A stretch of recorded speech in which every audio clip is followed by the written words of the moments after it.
صحیح واقعہ پیش آیا، مجلس میں تو نہیں، لیکن کچھ لوگوں نے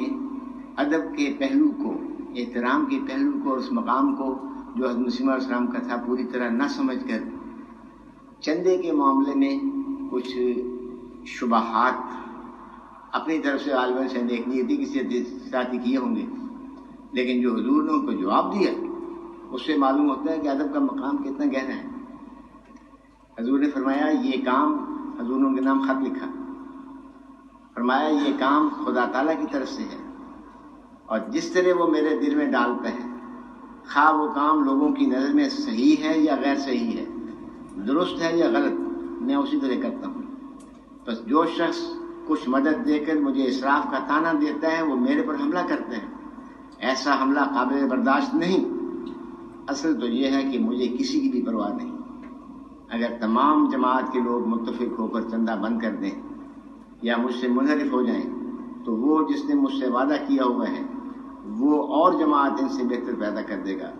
جو صدق اور اخلاص رکھتی ہوگی، جیسا کہ اللہ تعالیٰ نے مجھے مخاطب کر کے فرمایا ہے ینصرک اللہ من عنده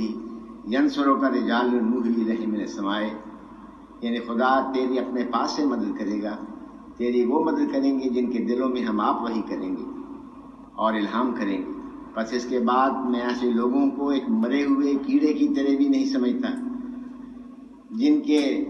دلوں میں بدگمانیاں پیدا ہوتی ہیں، اور کیا وجہ کہ اٹھیں، جبکہ میں ایسے خشک دل لوگوں کو چندے کے لیے مجبور نہیں کرتا جن کا ایمان ہنوز ناتمام ہے۔ مجھے وہ لوگ چندہ دے سکتے ہیں جو اپنے سچے دل سے مجھے خلیفۃ اللہ سمجھتے ہیں اور میرے تمام کاروبار کو خواہ ان کو سمجھیں یا نہ سمجھیں ان پر ایمان لاتے ہیں اور ان پر اعتراض کرنا موجب سلب ایمان سمجھتے ہیں۔ میں تاجر نہیں کہ کوئی حساب رکھوں، میں کسی کمیٹی کا خزانچی نہیں کہ کسی کو حساب دوں۔ میں بلند آواز سے کہتا ہوں کہ ہر ایک شخص جو ایک ذرہ بھی میری نسبت اور میرے مصارف کی نسبت اعتراض دل میں رکھتا ہے اس پر حرام ہے کہ ایک کوڑی میری طرف بھیجے۔ مجھے کسی کی پرواہ نہیں، جبکہ خدا مجھے بکثرت کہتا ہے، گویا ہر روز کہتا ہے کہ میں ہی بھیجتا ہوں جو آتا ہے، اور کبھی میرے مصارف پر وہ اعتراض نہیں کرتا، تو دوسرا کون ہے جو مجھ پر اعتراض کرے؟ ایسا اعتراض حضرت صلی اللہ علیہ وسلم پر تقسیم اموال غنیمت کے وقت کیا گیا تھا۔ سو میں آپ کو دوبارہ کہتا ہوں کہ آئندہ سب کو کہہ دیں